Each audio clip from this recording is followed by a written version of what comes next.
Ya, kita mau Q&A ya teman-teman ya. Q&A pakan, kita banyak peternak bertanya kalau buat pakan tuh berapa resep, berapa adonan.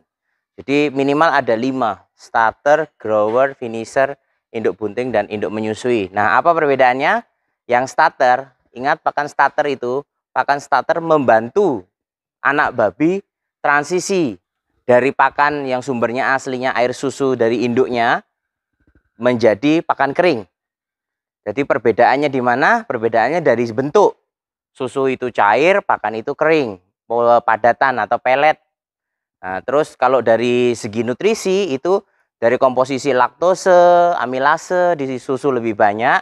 Sedangkan di pakan starter itu nanti adalah bagaimana mencerna protein nabati yang dari bungkil kedelai ataupun nanti tambahannya dari MBM atau dari tepung ikan yang biasa dicampurkan.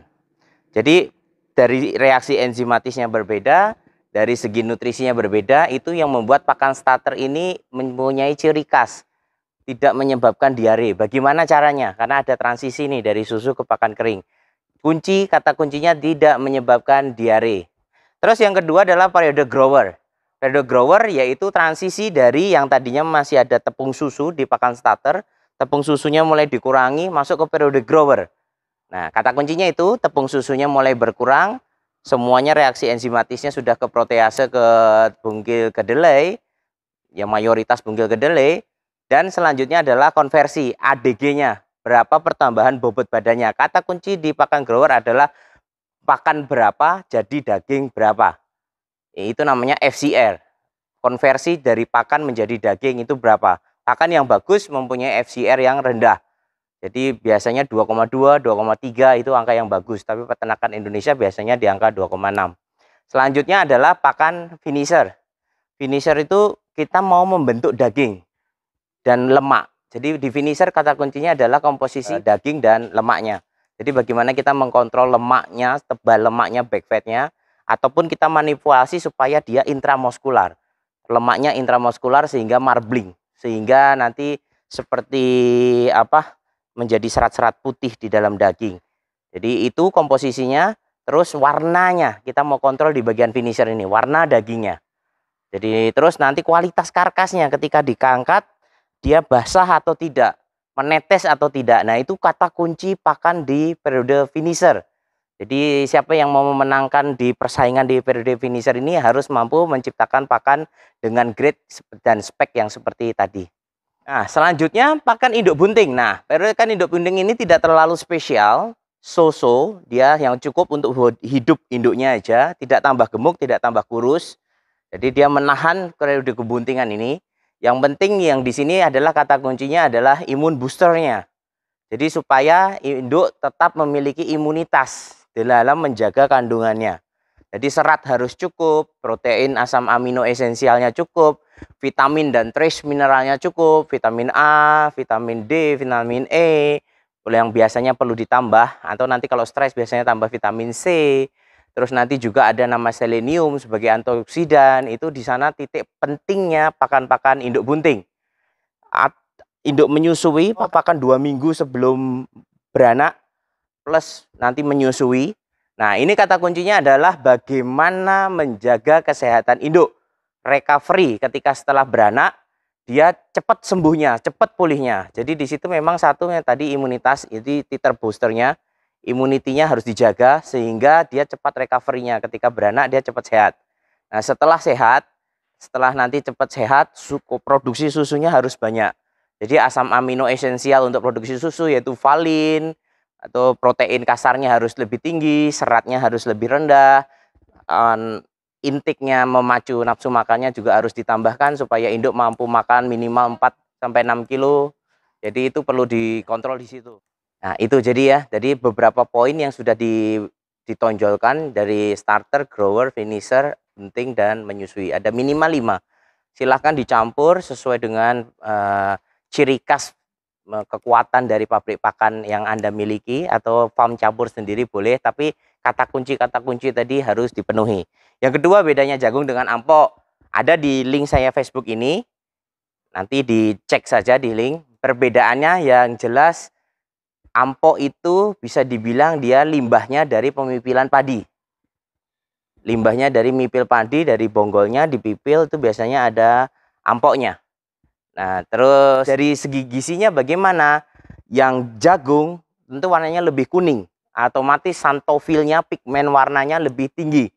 Nah, jadi kalau pengen produksi daging-daging yang warnanya merah di bagian finisher, jangan pakai ampok, tapi pakainya jagung, karena di situ ada pigmen warnanya.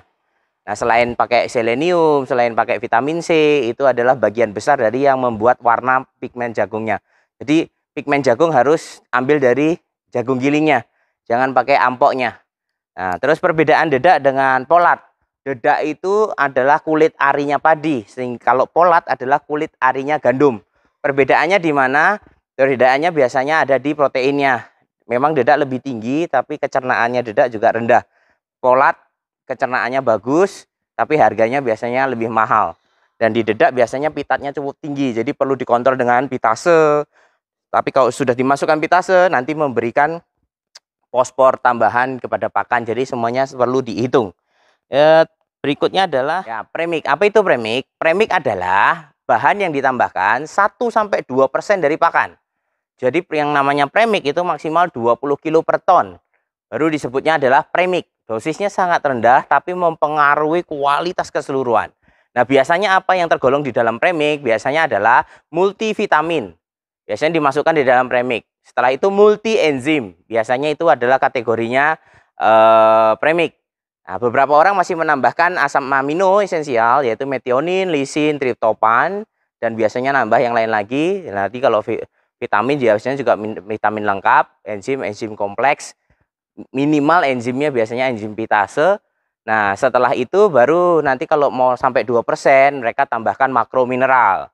Kalsium, fosfor, NaCl, soda kue, sodium bikarbonat dan lain-lain itu ditambahkan, itu jadi satu bagian yang itu kita sebut sebagai premix.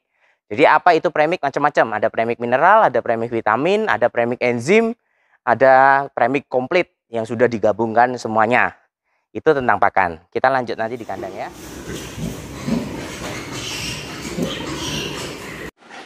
Ya, sekarang Q&A tentang bibit. Banyak yang nanya bibit yang bagus bagaimana. Kita langsung kasih ke ciri-ciri ya. 1, kepala, hidungnya pesek.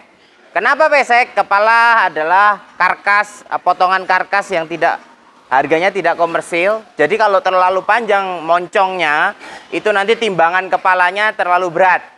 Itu kalau dihitung detail, hitungan karkasnya, yang value-nya paling tinggi, itu nanti akan turun persentasenya. Jadi cari hidung yang pesek. Kaki, kalau ayam ceker ya.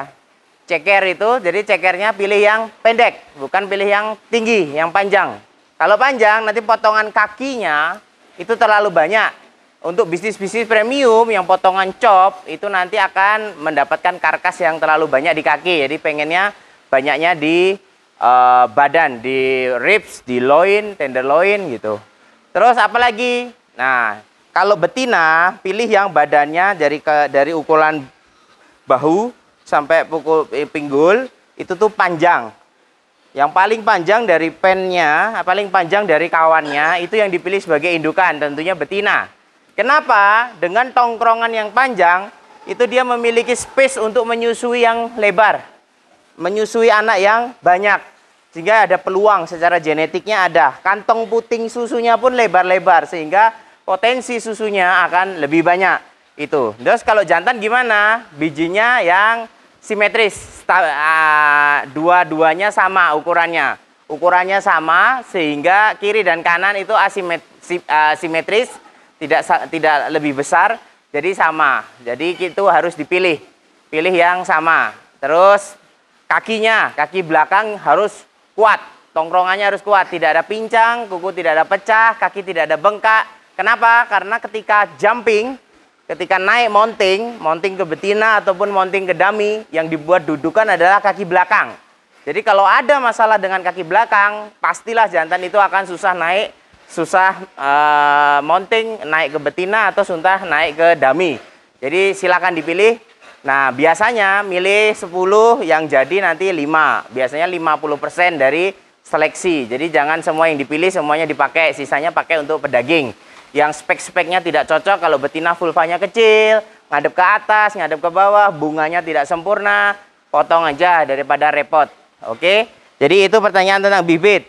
Terus pertanyaan tentang kastrasi.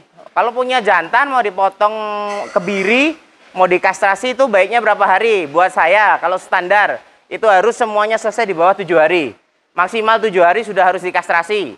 Dikasih antibiotik sehingga penyembuhannya dan lubang sobekannya lebih sempit, lebih kecil, dan penyembuhannya lebih cepat. Tapi ketika rekan-rekan tidak percaya diri, masih kurang confident, atau manajemennya juga masih berantakan, masih perlu belajar, maksimal 10 hari. Lebih besar nggak apa-apa kok, bisa. Ya bisa, ini kan bicara optimal atau tidak optimal, rasa sakit atau tidak sakit, peluang infeksi atau tidak berpeluang infeksi. Jadi kalau besar ya bisa saja. Sampai mau potong, mau jual pun bisa dipotong, dibius gitu. Tapi kita mau yang costnya minimal, resikonya paling kecil, penanganannya juga gampang kalau masih 1-2 kilo. Bayangkan kalau bobot 7 kilo diangkat-angkat begini 10 kali mungkin tangannya juga udah sakit. Jadi bukan berarti bisa tidak bisa, tapi kita bicara di sini adalah optimalisasi tingkat kesembuhannya. Kenapa? Masih ada induknya, masih ada imunitasnya, dibantu dari induk sehingga dia penyembuhannya akan lebih cepat. Jadi perlu dibantu dari induknya. Nah, jadi kenapa di bawah 10 hari ya? Karena masih menyusui, ukurannya masih kecil, testisnya belum berkembang, sehingga sobekannya kecil, bisa cepat sembuh. Dan kita penanganannya mau mudah, digantung-gantung pun mudah karena ukuran anaknya kecil. Terus tentang AI nih, seputaran kawin. Untuk kawin suntik. Beberapa bertanya, ketika kawin suntik masih butuh jantan nggak?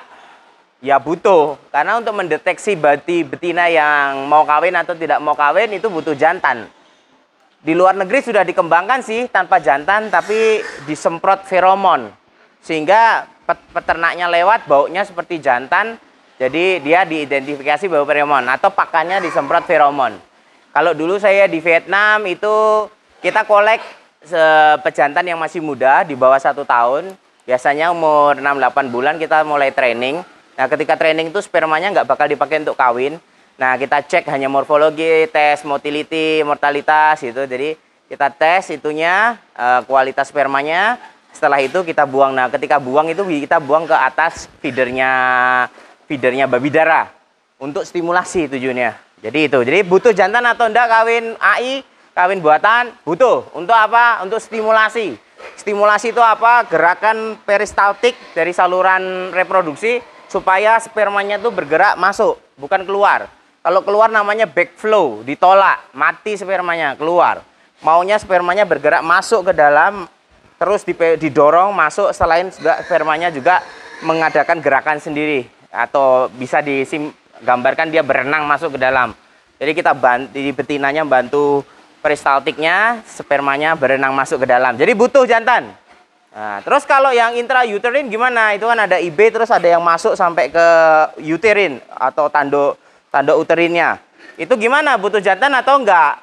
Kalau saya tetap butuh jantan. Karena secara alamiahnya dia untuk standing heat, untuk dia siap dikawinkan itu harus ada pejantannya secara fisik.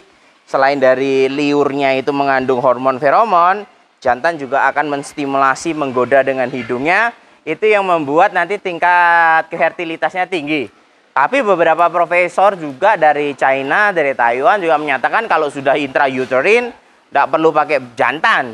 Suntik aja, pasti jadi. Jadi itu masih dalam wacana. Buat saya sih perdebatan dan endingnya juga tergantung dari rekan-rekan mau pakai yang mana. Terus semen dari kulkas itu perlu ditowing nggak sebelum dikawinkan? Perlu ditowing. Jadi dari kulkas dikeluarin harus di ruangan ber-AC dulu 1 jam 30 menit. Setelah dari ruangan ber-AC, transisi bawa pakai styrofoam, bawa ke kandang. Baru nanti mempersiapkan mau kawin.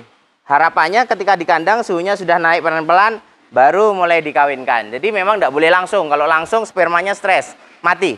Tapi kalau tidak langsung, lewat towing, spermanya bangun dulu, aktif, baru dikawinkan. Itu. Jadi ini bagus lagi kalau fresh. Jadi hanya diencerkan, setelah diencerkan kawinkan, tidak perlu pakai simpan. Jadi tidak perlu pakai towing-towing lagi, langsung aja. Itu lebih secara efektivitas spermanya lebih baik karena dia tidak perlu tidur bangun lagi. Kalau suhunya masalah, nanti pala koagulasi. Ketika koagulasi pala menggumpal, pala banyak yang mati. Itu. Nah, terus berikutnya ada lagi yang bertanya, Pak, Indo bunting boleh disuntik enggak? Indo menyusui boleh disuntik enggak? Kalau sebatas nyuntik antibiotik, boleh-boleh aja. Tapi harus rekomendasi dokter hewan, dosisnya harus sesuai. Jadi jangan sembarang suntik. Karena kalau sembarang suntik, obatnya terlalu keras, malah nanti keguguran. Kalau induk menyusui, nanti malah sakitnya tambah parah, malah komplikasi. Jadi dosisnya yang penting. Kalau antibiotik, so far itu tidak mempengaruhi ke anaknya, boleh. Yang tidak boleh paling hormon. Hormon oksitosin, LH, itu bahaya. Bisa buat keguguran kalau disuntikkan. Vaksin juga bahaya. Tidak semua vaksin boleh disuntik di babi bunting. Kenapa? Efek samping dari vaksin biasanya itu demam. Kalau demam biasanya nanti tidak nafsu makan. Nah, demam dan tidak nafsu makan ini ketika dia berlebihan bisa menyebabkan induk itu nanti endingnya keguguran. Kalau enggak keguguran pun nanti mami fatnya naik. Anaknya mati di dalam, langsung dia lahirnya lahir hitam atau mati hitam. Itu. Saya rasa itu Q&A-nya hari ini. Ketika ada lagi pertanyaan, silahkan drop chatting di handphone saya, di WA saya, di nomor yang ada di sini. Apabila slow respon, harap maklum karena memang banyak sekali antusias customer yang memang sedang mau mengembangkan bisnis babi. Ya kita harapannya pasca dari wabah ini semuanya akan bangkit, produktivitasnya akan lebih baik dan akan mendapati harga, pasar, dan bisnis, suasana bisnis yang lebih baik lagi. Tetap semangat, peternak Indonesia, jaya, jaya, jaya. Salam.